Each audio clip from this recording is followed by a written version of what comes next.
Ce qu'on cherche à faire ici, c'est mettre au point un système de mesure des flux de bactéries, donc de l'émission des bactéries par une surface végétale. On fait ces mesures sur ce vignoble, mais ça pourrait être sur n'importe quelle autre surface végétale, ça c'est pas très important. Il y a la partie atmosphérique de tout le cycle bactérien relativement peu connue. Les gens connaissent bien les bactéries du sol, les bactéries des plantes. La partie atmosphérique est moins connue. Et pourtant c'est important parce qu'il y a beaucoup de bactéries qui se propagent par le vent, que ce soit des pathogènes ou des bactéries qui ont d'autres propriétés. Et il se trouve que dans la littérature, on a très peu de gens qui ont été capables de faire des mesures de flux parce que c'est très compliqué. Alors, on trouve beaucoup de mesures de concentration, c'est-à-dire qu'on va mesurer à un moment donné une quantité de bactéries présentes par mètre cube d'air par exemple. Mais ça donne un état de la masse d'air, mais ça n'indique en aucune façon d'où viennent ces bactéries. Est-ce qu'elles viennent de la végétation qui est en dessous, est-ce qu'elles viennent de 100 mètres, de 10 km, etc.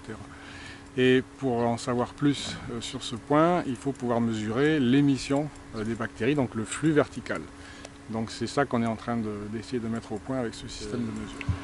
C'est une nouvelle méthode de mesure donc, des flux de bactéries. Et c'est la mise au point de cette méthode. Et là, ça fait environ 4 ans qu'on travaille là-dessus, sur cette mise au point.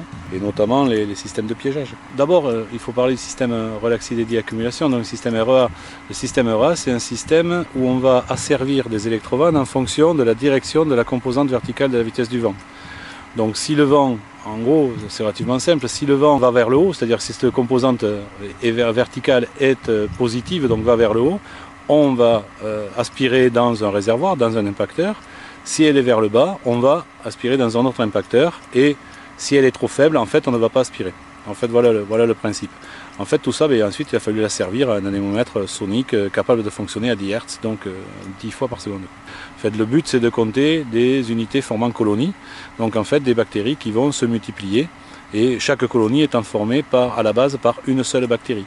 Donc ensuite, visuellement, on peut compter sur la gélose donc les bactéries qui ont grossi. Mais il faut savoir aussi que ce nombre de bactéries qui peuvent former colonie, dans l'atmosphère, elle ne représente que 1% des bactéries présentes. Donc en fait, on fait ces mesures-là sur 1% des bactéries.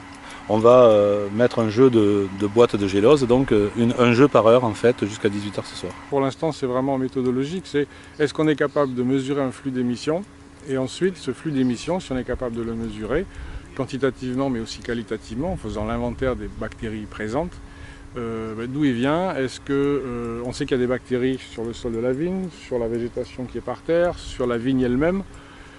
Finalement, est-ce que toutes les bactéries sont aérosolisables, c'est-à-dire est-ce qu'elles peuvent partir dans l'atmosphère? Certainement pas, il y a seulement une partie qui sont aérosolisables et ça c'est très intéressant de pouvoir savoir d'où viennent ces bactéries qu'on va mesurer, dont on va mesurer le flux. Ça donne des idées après beaucoup plus fines sur le fonctionnement de la végétation, sur la microbiologie de l'écosystème. Cette année, on se contente de faire du comptage de bactéries, donc on va mesurer ce qu'on appelle des colonies facilement identifiables. L'an prochain, on a l'intention de faire des choses plus sophistiquées avec la PCR, de faire vraiment une détermination des bactéries présentes. C'est un projet qui à l'heure actuelle est financé d'une part par le CNRS, INSU, le programme ECDECO, et d'autre part par le Lab Excot. Le programme s'appelle Flux.com qui est animé par Cécile Robin.